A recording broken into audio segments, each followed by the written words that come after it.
clothes you can wear or something. How many pairs of shoes can you buy, But he has more than enough for 100 lifetimes. So what is he doing? He's giving his money away. You see? So this is what a person does when they're in love. They have surplus. They're giving away. They're not taking. They're giving especially to the object of their love, but they're also, their happiness is overspilling and flowing out to everyone around them. Everybody likes to be around someone who's in love because their mood is like broadcasting out. It's coming out just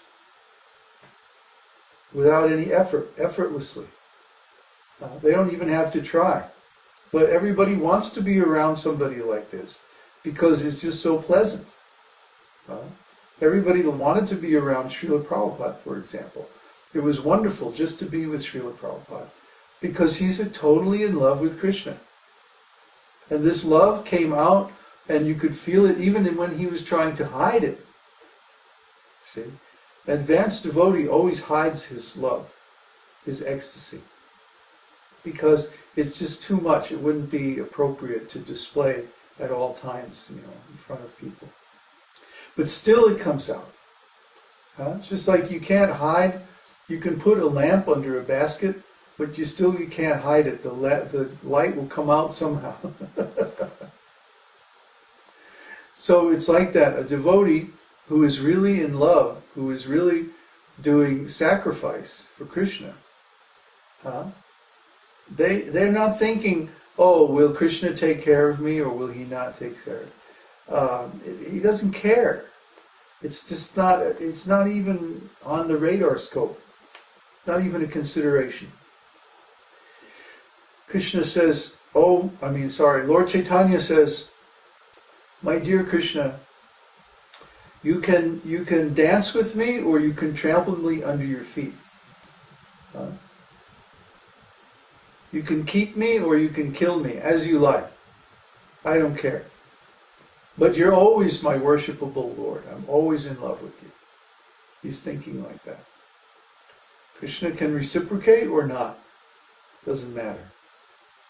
So if there's any thought of what I am getting from Krishna, then it's not devotional service. It's a deal. It's karma. Karma yoga. Karma yoga, it's a little bit of that kind of deal-making consciousness there, But it's a beginning. But the real thing, the real pure devotional service is, I don't care whether Krishna reciprocates or not. I don't care about this body. I don't care about this material world. I don't care about any of this stuff. I'm an eternal spirit soul. I exist forever, no matter what happens. I'm indestructible. So let me just love Krishna. There's nothing better than this, nothing higher than this. I'm in love. Yeah. How did we get on this subject? No, I don't care. It's a good subject. Another question?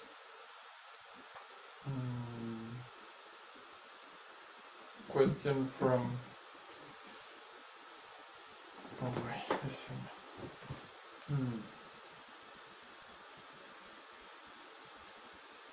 Question from Mike. I can understand that when engaged in karma yoga directly, serving personally under a spiritual master, that it must be a lot easier to keep the mind on Krishna, especially in a pure atmosphere. How do we do so when in work in the material world? Although the fruits will be surrendered and so I am not working for personal gain, it is very tough to keep the mind on Krishna at all times. Well, the mind is kept on Krishna by the fact that the ultimate goal of the work is to contribute the money to Krishna's cause. See, your plan is, I'm going to work at this job and then I'm going to use the money to go visit the community and hang out with the devotees, isn't it? So the Krishna consciousness comes in by the fact that your intention from the beginning is to engage the fruits of your labor in devotional service. That's karma yoga. Yes, when you're in the midst of it all, you can't always keep your mind on Krishna. When I was in my technical writing business, I had to think. I had to use my intelligence. I had to use my mind to think about business stuff, you know. That was my job. It's like, your job is to think about computers. Oh, okay. So I can't think about Krishna because my mind is not very intelligent, so I can only think about one thing at a time. So I had to think about this nonsense to do my job. But then at the end of the day, I get home to my nice apartment and I have my altar and I offer arti to Krishna, and then I read from Bhagavad-gītā, and then I chant my rounds, and then I cook some nice prasadam and offer that.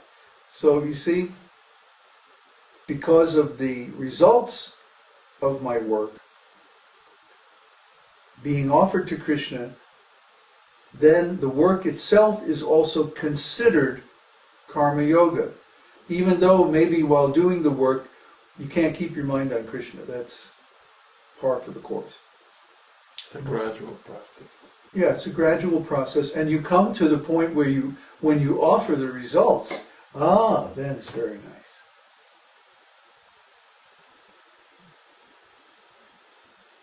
Okay. Then there's...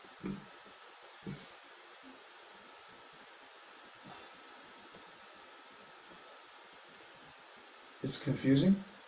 Yeah, because the questions are not very well written, but... Well, just read whatever's there.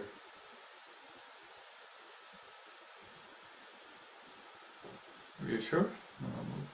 Seems...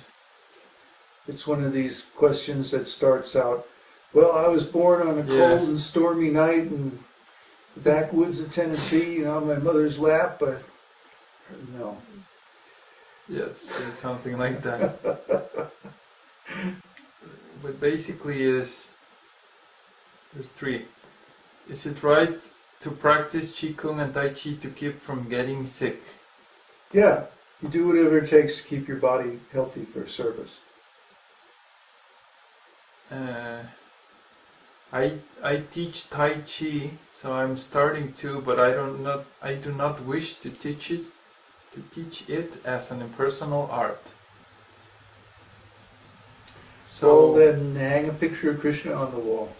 It seemed to me I could teach the students to hear the name of Krishna in the breath. Well, it's really kind of off the topic, If people come there expecting Tai Chi and Qigong, and you start talking about Krishna, it's going to be like, again, that's not what they came there to hear. So what's going to happen? They're going to make an offense. They're going to get critical.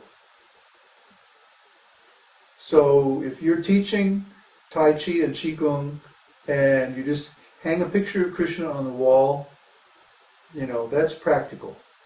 They'll see the picture of Krishna, probably they'll put two and two together and figure out that you're a devotee, and then if they really want to know, they'll ask you. Or you can offer at the end of the class, if anybody wants to know more about spiritual philosophy, we have this other class. See? That's how devotees teach yoga, for example, Hatha Yoga. They'll have a regular Hatha Yoga class, just like all the other Hatha Yoga places. And they have a picture of Krishna on the wall, and at the end they say, look, actually this yoga is coming from the Vedas, and the Vedas talk about Krishna as being the supreme being and like that, and if you want to know more, we have this other class that you can go to that talks all about that. Wednesday at 2 o'clock. So you invite them to another event where you talk specifically about devotional service. But you see, we don't want to create this idea that we're cheating. If we give a class on Qigong, and then in the middle of Qigong class we start talking about Krishna, people are going to say, oh, it's those Hare Krishnas again. They tried to sell me a book at the airport, they wound off ripping me off for a 10-pound note. and that sucks. And yeah, it does suck. Don't suck. Be impeccable, so that when people think of you as a devotee, they think, yeah, he's one of those Hare Krishnas, but you know what? He's a great guy. That's the impression you want to give. So yeah, invite people for Qigong or Chai Chi or whatever you know. I like Xing Yi myself. But at the end of the class, you just say, oh, we have this other class, and invite them to watch a video of Sunday Satsang or something like that. That's it. That's it. Oh, now we chant